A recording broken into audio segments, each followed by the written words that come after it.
नमस्कार, मी पंजाब डक. आज आहे 23 फेब्रुवारी 2026. मी म्हटलं होतं ना, राज्यामध्ये 22 फेब्रुवारीपासून बऱ्याच ठिकाणी खूप पाऊस पडेल, कुठं गारपीट होईल. तर राज्यात काय झालं की खूप ठिकाणी गारपीट झाली, पाऊस झाला. लातूर जिल्हा झाला, खूप ठिकाणी पाऊस पण झाला, गारपीट झाली. नांदेड जिल्ह्यात झालं, चंद्रपूरकडं, यवतमाळकडं, त्याच्यानंतर हिंगोली जिल्ह्यात, त्याच्यानंतर सांगली, सातारा, सोलापूर, कोल्हापूर, अहिल्यानगर खूप ठिकाणी पाऊस झाला ना. आज देखील 23 तारखेला खूप ठिकाणी मला शेतकऱ्याचे फोन आले. पण शेतकऱ्याचे असे फोन येलेत की आता हे पाऊस, आता आमचं नेमकं पीक काढायला आलंय आणि हे पाऊस कधी थांबणार, हे अवकाळी पाऊस कधी थांबणार.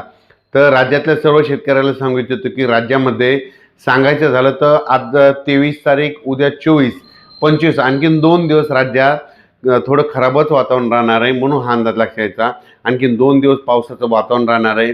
आणखीन काय होणार आहे की 2 दिवस म्हणजे नांदेड जिल्हा, चंद्रपूर, गडचिरोली, वर्धा, नागपूर, भंडारा, त्याच्यानंतर इकडं लातूर जिल्हा काही भाग, परभणी जिल्ह्याचा काही भाग, अशा भागामध्ये आणि उर्वरित पूर्व पश्चिम महाराष्ट्रात तुरळक ठिकाणी आणखीन उद्याच्या दिवस 24 आणि 25 तारखेपर्यंत आणखीन थोडं पावसाचं वातावरण राहणार आहे. सर्वदूर काही पडणार आहे. म्हणून हा अंदाज सर्व शेतकऱ्यांना लक्षात यायचा.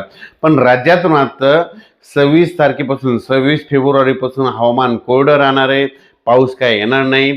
उन्हाची तीव्रता वाढत जाणार आहे. म्हणून हा अंदाज खास करून महाराष्ट्रातल्या सर्व शेतकऱ्यांनी लक्षात यायचा.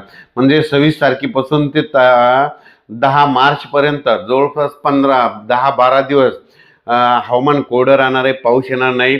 1 मार्चपासून राज्यात काय होणार आहे, उन्हाचा पारा वाढत जाणार आहे.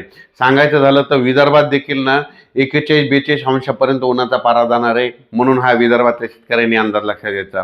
त्याच्यानंतर पूर्व विदर्भातल्या शेतकऱ्यांनी देखील अंदाज 1 मार्चपासून पूर्व विदर्भात वर्धा, नागपूर, भंडारा, गोंदिया, चंद्रपूर त्या पट्ट्यात देखील चांगलं 42-43 अंशापर्यंत उन्हाचा पारा वाढणार आहे. म्हणून त्यांनी देखील हा अंदाज लक्षात घ्यायचा. त्याच्यानंतर मराठवाड्यात देखील सर्व शेतकऱ्यांना सांगू इच्छितो की 26 तारखेपासून 26 फेब्रुवारीपासून तुम्ही गहू काढू शकता, कांदा काढू शकता, हरभरा देखील काढू शकता. कारण की 26 तारखेच्या नंतर हवामान कोरडं राहणार आहे. 26 फेब्रुवारीपासून हवामान कोरडं राहणार आहे. म्हणून मराठवाड्यातील शेतकऱ्यांना शेतीची कामे करायला काही हरकत नाही.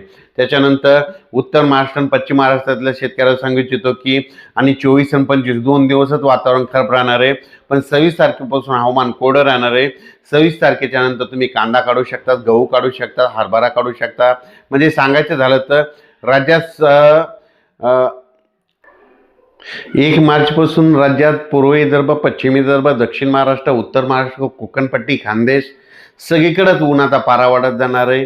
काही ठिकाणी 38 अंश, कुठं 36 अंश, कुठं 40 अंश, कुठं 42 अंश असं उन्हाचा पारा वाढत जाणार आहे. म्हणून हा अंदाज खास करून शेतकऱ्यांना लक्षात घ्यायचा. राज्यात 26 तारखेपासून हवामान कोरडं राहणार आहे.